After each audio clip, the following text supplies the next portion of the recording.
Welcome to today's Explainer. We've got something huge to talk about today, a massive shift that is completely rocking the corporate world right now. For years, businesses have basically treated sustainable packaging as a burden. It was viewed as just a necessary PR expense, or at best, a major compliance headache. But as we're going to see today, that landscape has aggressively shifted. Okay, let's dive into this and see exactly how turning green packaging into a massive financial advantage is becoming absolutely essential for survival in the coming decade. $303.6 billion. That is a massive number, right? Well, that is the projected global value of the sustainable packaging market by the year 2025. We're talking about a market that is expanding at an incredibly robust compound annual growth rate. So sustainable packaging is clearly no longer just a moral obligation or some fringe feel-good initiative. It is a massive financial opportunity.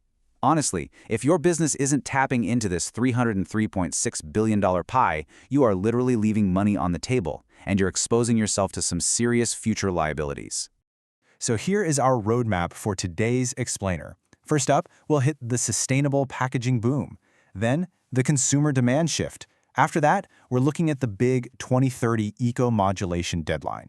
Then, profits through eco-design. And finally, winning materials and strategies. All right, part one, the sustainable packaging boom. First things first, we really need to bust a stubborn myth in the fast-moving consumer goods sector. The pervasive idea that sustainable packaging is merely a sunk cost. It's just not true. The reality on the ground today is that going green is a direct path to profitability. We're seeing a really powerful combination of tightening regulations and skyrocketing public apprehension regarding single-use waste, and it's driving a complete overhaul of the packaging landscape. Think back to the pandemic lockdowns. They fundamentally surged the demand for more sustainable practices among everyday consumers. Now, governments and regulators are stepping in, and FMCG companies are being forced to make some really resolute pledges to completely overhaul their packaging systems. You can't just slap a green leaf logo on a plastic box anymore, because the underlying economics have totally changed. Moving right along to section 2, the consumer demand shift. To really grasp this shift, we've got to look at the buyers. According to Pew Research Center findings, an overwhelming 76% of Gen Z ranks the climate crisis as a leading concern, and for 37%, they say it is their absolute number one foremost concern. That is huge. This is a generation that fully expects the companies they buy from to take real action. They are proactively undertaking environmental initiatives in their own lives, and they expect the brands they support to do the exact same thing. They weren't just asking politely for sustainability anymore. They are actively demanding it with their wallets. And this brilliantly illustrates the staggering financial weight of that demand. A 2020 McKinsey study revealed that 60% to 70% of consumers are actually willing to pay a premium for sustainable packaging. Just think about that for a second. Sustainability-marketed products make up only about 16% of the market, right? But despite that, they contributed to roughly 55% of the market growth in U.S. consumer packaged goods over a recent 4-year period. Consumers are literally handing over more money for products wrapped in compostable, plant-based, or highly recyclable materials. Okay, section 3, the 2030 eco-modulation deadline. So, if consumer demand is the carrot, well, this is the very heavy stick. It all revolves around something called eco-modulation. European regulations are looming fast, and they are specifically designed to financially penalize non-compliance. Here's how it works. Under Extended Producer Responsibility, or EPR, companies pay fees to cover the cost of handling waste after a product is used. Eco-modulation simply adjusts those EPR fees based on how easily your product's packaging can actually be recycled. So, instead of a flat rate, it's a sliding scale. You'll pay less for packaging that's easy to recycle and significantly more for problematic, hard-to-process materials. The incoming Annex 2 standards break this down into specific grades, and it's based entirely on the percentage of your packaging's weight that is fully recyclable. Grade A requires 95% recyclability, Grade B is 80%, and Grade C is 70%. If your packaging falls below that 70% mark, it is deemed technically non-recyclable. So this isn't just some vague, nice-to-have guideline. It's a strict mathematical threshold that is absolutely going to dictate your future tax liabilities.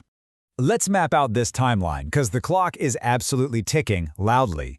By 2028, the exact calculation criteria for these grades will be officially published.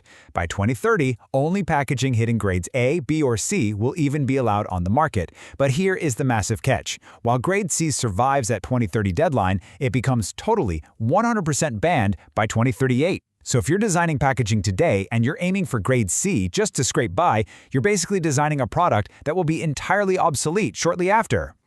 To make this crystal clear, standard EPR levies were previously based strictly on market placement weight, basically just how heavy your packaging was.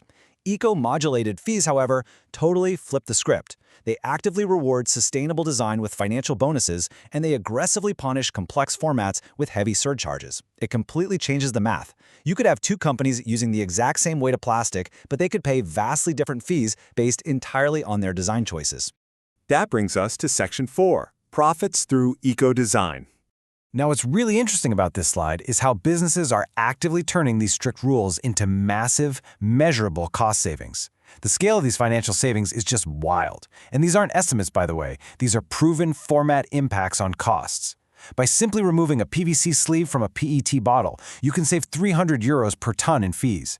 Shifting from a complex laminate pouch to a mono PE pouch, that saves €550 per ton, and switching from a plastic tray to a cardboard one can save a staggering €700 per ton. That's a lot of money just for swapping to cardboard. These simple material swaps drastically drop your EPR tax liabilities, and they inject that cash straight back into your bottom line. And real-world case studies prove this out perfectly. Take a leading soft drink company, for example. They pushed their packaging to 90% recyclable materials, which didn't just slash their fees, but actually secured their supply chains long-term. Then there's a famous iced tea brand that switched from plastic shrink wrap to cardboard. That one move allowed them to pack more units per shipment, drastically cutting freight expenses, and it actually sped up their production line. And over in the electronics sector, rethinking packaging design cut overall packaging weight by 18%, immediately reducing both shipping costs and carbon emissions. Lightening materials while boosting recyclability is literally a dual-threat strategy for profitability. Finally, Section 5, Winning Materials and Strategies. So how do we actually execute this blueprint? Well, it starts with knowing exactly what to drop and what to adopt. High-penalty materials that should be engineered out of your supply chain immediately include things like multi-layer composites, PVC, and opaque plastics. These are the formats that will automatically trigger heavy malice surcharges. On the flip side, your winning high-bonus materials are monomaterials, clear PET, and uncoated cardboard. These are the materials that align perfectly with Europe's recovery standards and will absolutely qualify you for the lowest possible tariff brackets. To get there, you want to use this 4-step optimization framework. Step 1 is inventory. You need to list every single part by substrate and weight. Step 2 is liability mapping, calculating your baseline costs. Step 3 is gap analysis, finding exactly where you are currently taking penalties. And Step 4 is engineering, redesigning to meet the new standards. But here is the really tricky part I realized. Because the exact 2028 calculation rules aren't totally published yet, you can't definitively grade your portfolio today. And that means building a hyper-granular packaging inventory right now is your absolute most critical first move. Otherwise, you're going to be flying totally blind when the criteria finally drop. I want to leave you with this one final critical question today. If you were to walk onto your warehouse floor right now and just look at the packaging sitting on your shelves, what are you really looking at? Are you looking at a streamlined, eco-modulated asset that's going to save you money and build brand loyalty? Or are you staring at a hidden 2030 tax penalty that's just waiting to detonate your profit margins? The rules of the game have fundamentally changed, and the companies that adapt their designs today are absolutely going to be the ones profiting tomorrow.